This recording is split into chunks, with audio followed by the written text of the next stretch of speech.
আসসালামু আলাইকুম everyone. Cooking হাউজের আজকের আয়োজনে সকলকে ওয়েলকাম জানাচ্ছি। আজকে আমি আপনাদের জন্য নিয়ে এসেছি একটি নতুন রেসিপি। রেসিপিটি হলো কাঁঠালের রস দিয়ে মজাদার পিঠা রেসিপি। চলুন তাহলে দেখে নিই কাঁঠালের রস দিয়ে কিভাবে এই পিঠাটি বানাতে হয়।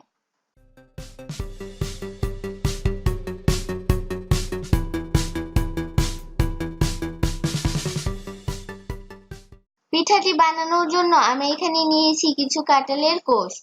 এগুলোকে আমি কাঁঠালের জুস করে নেব। এখন একটি বোলের মধ্যে আমি নিয়ে নিলাম আটা। এখানে আমি দিয়ে দিলাম বেকিং পাউডার। এখন দিয়ে দিলাম লবণ।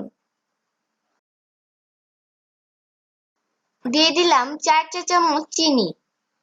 চিনিটা একটু বুঝে দিতে হবে কারণ কাঁঠালের মধ্যেও মিষ্টি থাকে। এখন আমি এখানে দিয়ে দিলাম কাঁঠালের রস।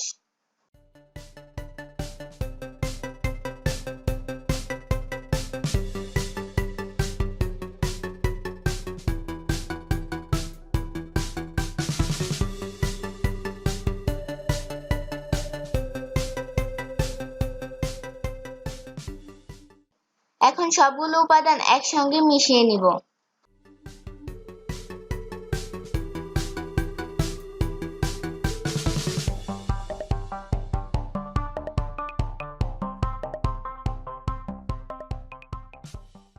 আমি এই পিঠাটি বানানোর জন্য এখানে আটা নিয়েছি, আপনারা ইচ্ছে করলে ময়দাও নিতে পারেন।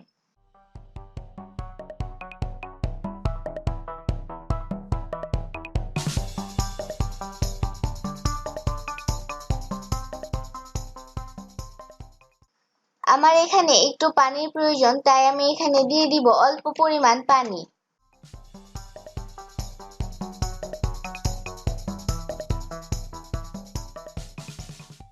দেখুন আমার ব্যাটারটি তৈরি হয়ে গেছে।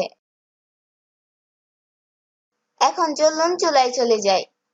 চুলায় আমি একটি প্যানে পরিমাণ মতো তেল দিয়ে দিলাম।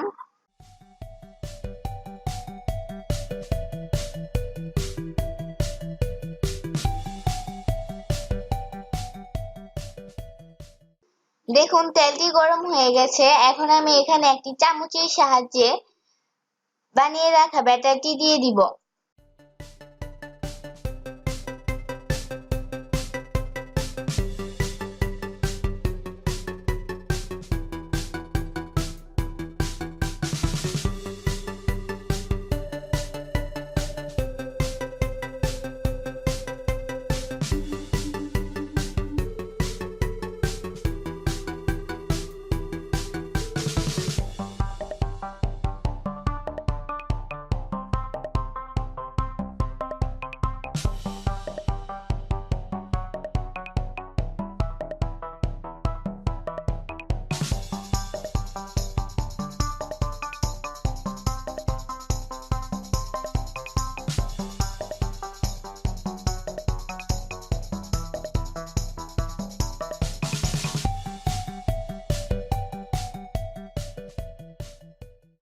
আমার পিঠাগুলো ভাজা হয়ে গেছে। এখন আমি একটি প্লেটের মধ্যে এগুলোকে তুলে নিলাম। দেখুন কত সহজে তৈরি হয়ে গেল কাঁঠালের রস দিয়ে মজাদার পিঠা রেসিপি। রেসিপিটি অবশ্যই আপনারা ট্রাই করবেন। ভিডিওটি ভালো লাগলে লাইক, কমেন্ট এন্ড শেয়ার করবেন এবং নতুন নতুন রেসিপির আপডেট পেতে চ্যানেলটি সাবস্ক্রাইব করবেন। ধন্যবাদ।